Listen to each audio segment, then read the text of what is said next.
Hi, I'm Dr. Hackey Reitman. Welcome to another episode of Exploring Different Brains. And today we're lucky to have returning to us from Lumine, one of the world's authority on Down syndrome and Alzheimer's, who's doing so much, Dr. Jim Hendricks. Welcome back. Hey, it's great to be here. Thanks for having me. Where are you from? Where am I from? Oh, that's a good question. I was born in Columbus, Ohio, a long time ago. My father was a graduate student there, and then when I was 5, we moved to Colorado. That's where I say I'm from, and that's where I grew up. That's where I went to college and graduate school. I went to Northern Colorado. That's where University of Northern Colorado. I played football there, and then Colorado State is where I got my PhD. And then in '93, I moved to the East Coast in New Jersey and worked in the pharmaceutical industry for 20 years.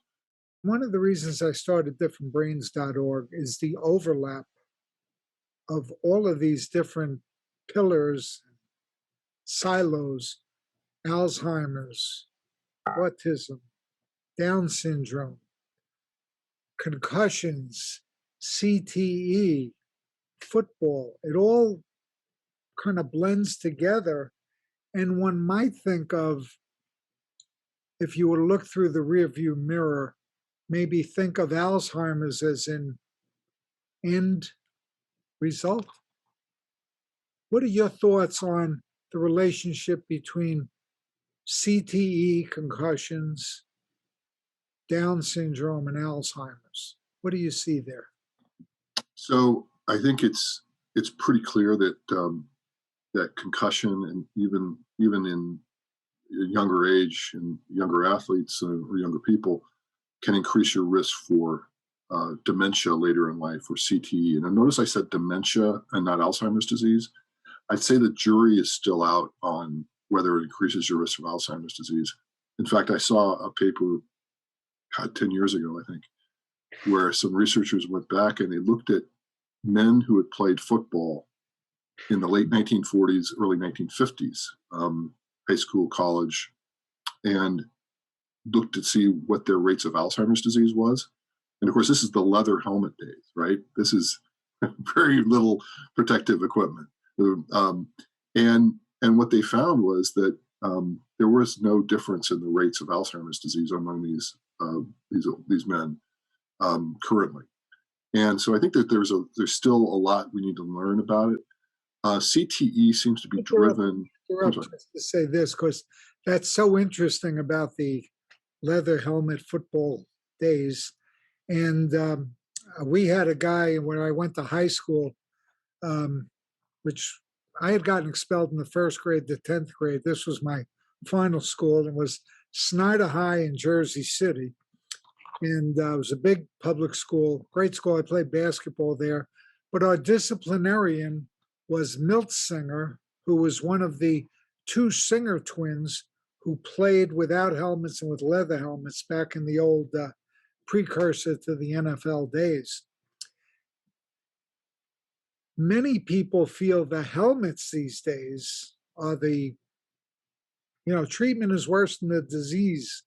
And I didn't mean to get off on a tangent, but it's so interesting when you compare the eras, when there was, back in those days, one guy in the whole football league who weighed over 200 pounds, Joe Stoddard, I think his name was. And then you fast forward to 1985, when the NFL had one guy over 300 pounds, Refrigerator Perry. Happened to be the same year I fought a guy named Stephen Elmore, who tried out for the Jets, who was the first 300-pound guy ever to get in a ring. And now you fast forward to now, and every high school team's got a few 300-pounders. They're around. And then I'm sure you'll get into later the relationships of obesity and so forth. So yeah, I interrupted you and thrown you no, off. that's okay. I'm an old college football player myself, and so I am very passionate about this. My father played junior college football in the leather helmet days, and when I told him about that result, he said, "Yeah, my biggest concern was not to break my nose." So they didn't even have face masks, and so they were they were tackling the way that like rugby players tackle. They were tackling, leading with their shoulders. They were wrapping up. They were bringing people down that way. They weren't leading with their heads. And the problem I see with helmets is that helmets are designed to prevent a skull fracture, but your brain floats in this fluid inside of your skull. So if you go at a high rate of speed and stop suddenly, your brain is going to slosh forward and bang on the inside of your skull. And that's what creates the concussions that occurs. And I can't imagine any amount of technology that we're going to be able to build for helmets that is going to prevent that. So what we need is, when I played back in the 80s, you weren't, it was illegal to leave your feet to make a tackle or a block. And now, if you don't play college football, because you're not aggressive enough. So I think we need more safety in that sport, and really, I agree. I think that the size of the players today make a difference, but there's a lot of other things that we need to do, because I do love the sport. I still love the sport. I'd love to. I want to protect it, because but I worry that we're putting the young people that are playing the sport at risk. And maybe I'll have you join. I'm putting together a little team to try to get access to the NFL commissioner, to nibble around the edges without hurting the game with something like this, just for starters. I just want to get cognizance. I want them to recognize there's an issue out there, not to hurt the game, change the game. And I think that something all the little kids could copy, that they could outlaw in the NFL, is after the running back runs through, banging his head, scores the touchdown, what happens? Everybody starts smacking him on the head. And it's these, as the Boston University people feel, it's the repeat. It's not the big hits, it's those repeats. The subconcussive blows, yeah. Subconcussive blows. And I wish that we could do that without endangering the salaries and the money and the economics and the sport itself. It's tough stuff. Do you see any way to get a reasonable discussion without hurting the game with collegiate and high school and pros? Well, I think that the thing is that like with so many things in life, the top of the pyramid has the biggest influence, except in one particular case.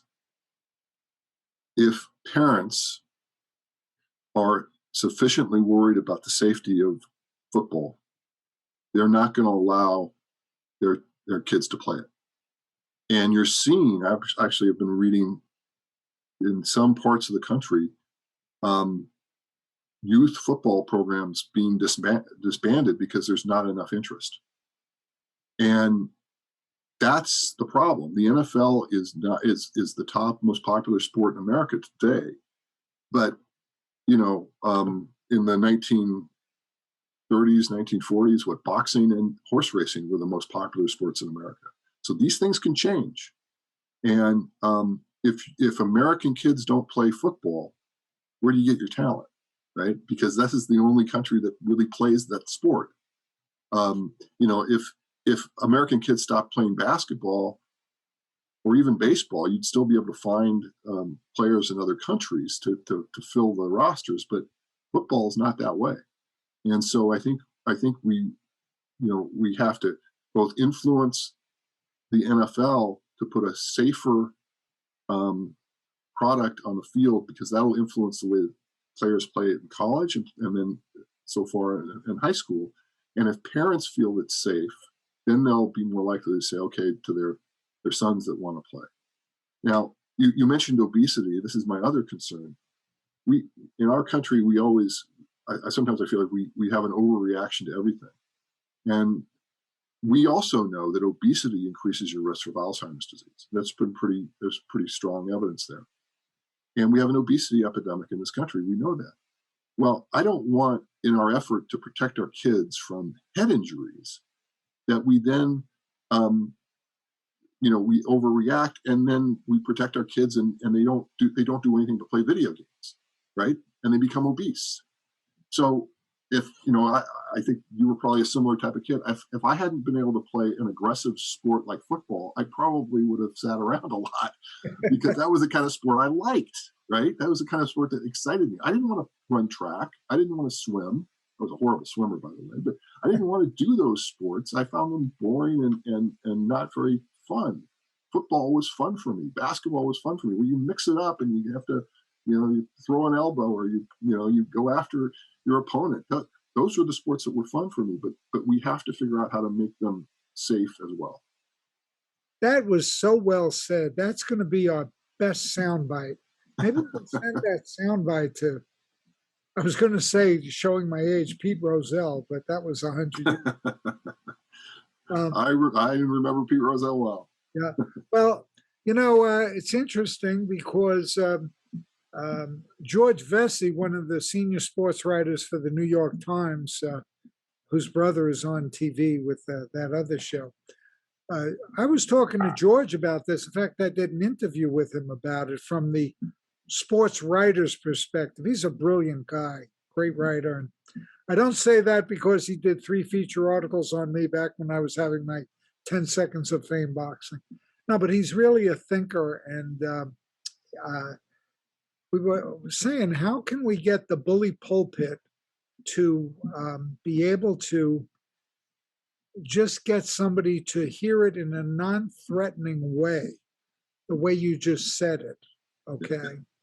Well, I saw an excerpt from a paper that was published where it talked about how we've known about the effects of these repeated head injuries for years, yet we don't do anything about it. And that paper was published about boxing, and it was published in the 1920s. So we've got work to do. What would be the biggest thing about Alzheimer's that somebody might not realize?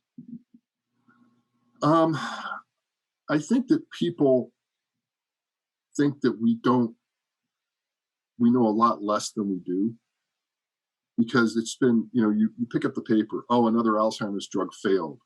There's no new treatments.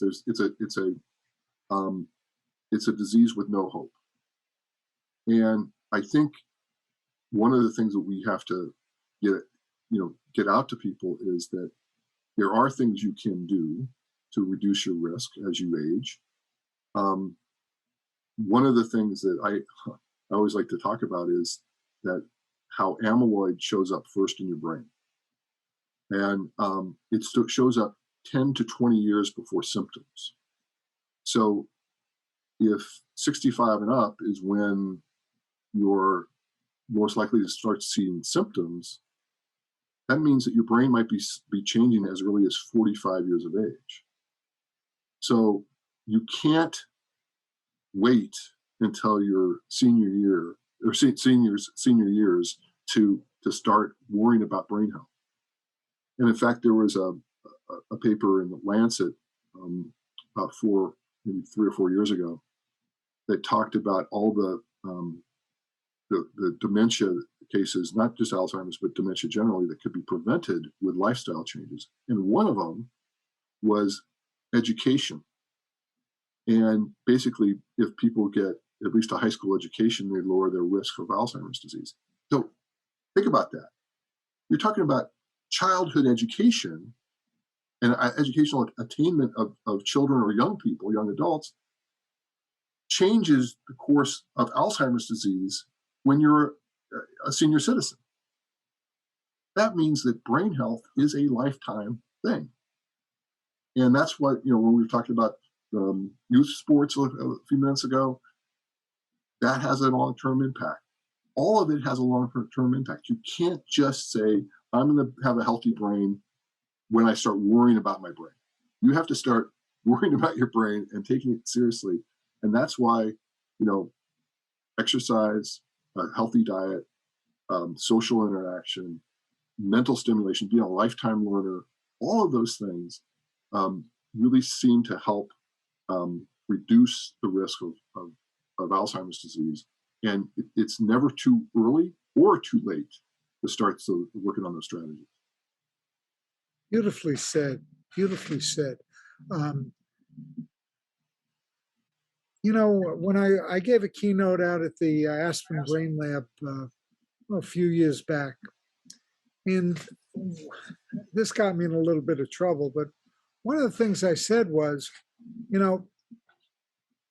we have to also start using common sense and not feel that we have to prove everything over and over. Because I said, like at that conference, you're going to hear from the people in, I think it was Maryland, who got a good grant and did a great study about how a good diet, a Mediterranean style diet, plant-based mainly, rewired the brains of these people with autism to an extent. Okay. You're going to hear later how it had a positive effect on these, for lack of a better term, I'll call it a pre-Alzheimer's group. If we were at a different conference, you'd hear how it was good to prevent heart disease and cancer and all of the above. So we have to start introducing some common sense into this as we look around and we order our McDonald's and fries. I mean, what did my mother say to me? Probably the same thing your mother said to me. Eat your vegetables and go out and play. Yeah. Common sense, right? How can people learn more about you and your work and your mission? So our website is lumindidsc.org, and we have quite a few resources. We also have a bunch of Facebook groups, so you can look up on Facebook, look up Lumind, and you can see here is where Here it is. How you spell our name. That's why you are who you are. Yeah, and so that way you can find different groups that might be the right one for you. I spend most of my time on our research Facebook group, not surprisingly, where people share questions or we learn from each other.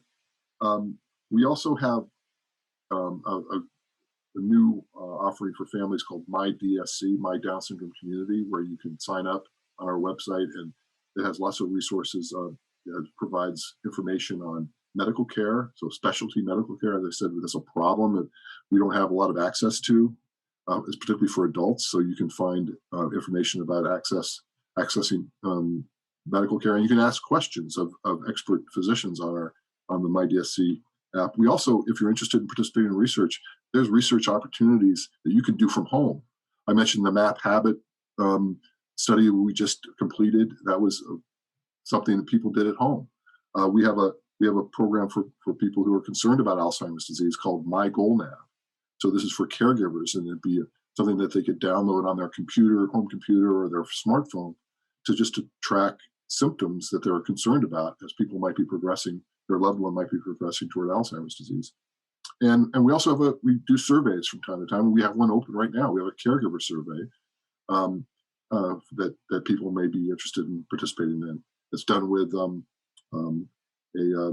professor at Boston University as well. So we're trying to provide as much as we can, and we also have resources where people can look up ongoing clinical trials. And we're running a natural history study right now called the Life DSR study of adults with Down syndrome, age 25 and older, who are at risk for Alzheimer's disease. And we're trying to learn what we can about them. Dr. Jim Hendricks, PhD, Lumind IDSC. Thank you so much for all you're doing for so many, for all of us with different brains. Take care, Jim. Bye. Okay, goodbye.